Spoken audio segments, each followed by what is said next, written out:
press conference from the NTSB. It has just begun, of course, this after that Amtrak train accident that happened late Tuesday night. Let's listen in. To be interviewed by the NTSB, and we look forward to that opportunity. We will be meeting with him in the next few days. While we're talking on the topic of interviews, we have started interviewing passengers who were injured, passengers that are currently in the hospital. We want to find out their perspective of things. We want to find out where they were seated and their injury patterns so that we can start correlating their seating with the injuries for accident survival, crash survivability issues, crashworthiness issues. I've said before that there's a forward-facing video, technically called, it's a track image recorder, and we've got some information from our review of that. We've got good quality video up to the point of derailment. We can see the track being illuminated by the train's headlight, and it also shows the speed of the train, and so that has been what we've been able to do from that is create somewhat of a timeline. 65 seconds before the end of the recording,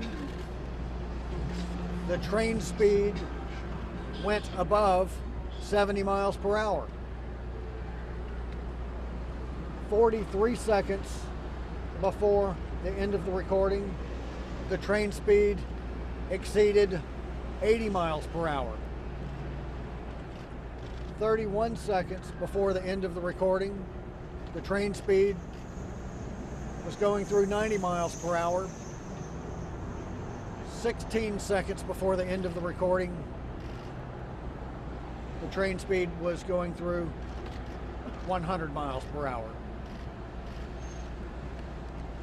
Just before entering the curve is when the engineer applied the engineer-induced braking to put it into emergency braking. And I'll describe it as seconds, mere seconds into the turn.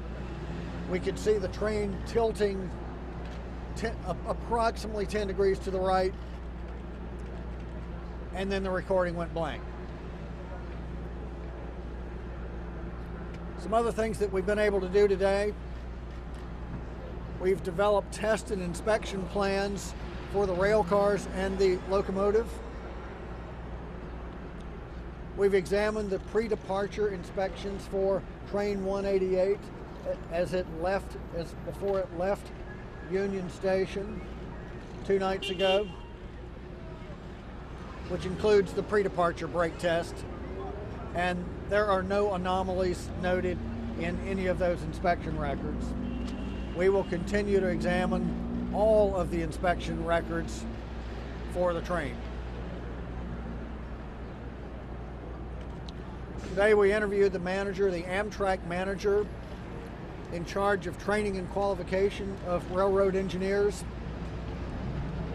We've also interviewed the train dispatchers who were involved in dispatching this particular train. All right, you are listening right now to the NTSB detailing us on exactly what has taken place over the course of the past 48 hours since this derailment took place Tuesday evening. NTSB really saying the details, honing in on the details of this crash, what led up to seconds before the derailment right now. Also those key interviews with passengers that have been underway and that will be underway. And what we didn't hear a lot of is the possibility of interviews with the engineer of this train. That has been a key focus today, especially the fact that we have heard that he has retained a lawyer and the fact that he has not been cooperating with this investigation. That will be a big focus for investigators. And they've been talking, people who have been talking as well are family members. The 8th victim confirmed, and there are ties to Singer Island. His parents live on Singer Island. We're going to have that coming up at 6 o'clock. Steve Weagle standing by in the Weather Center for a look outside right now. Steve? Yeah, looking pretty good.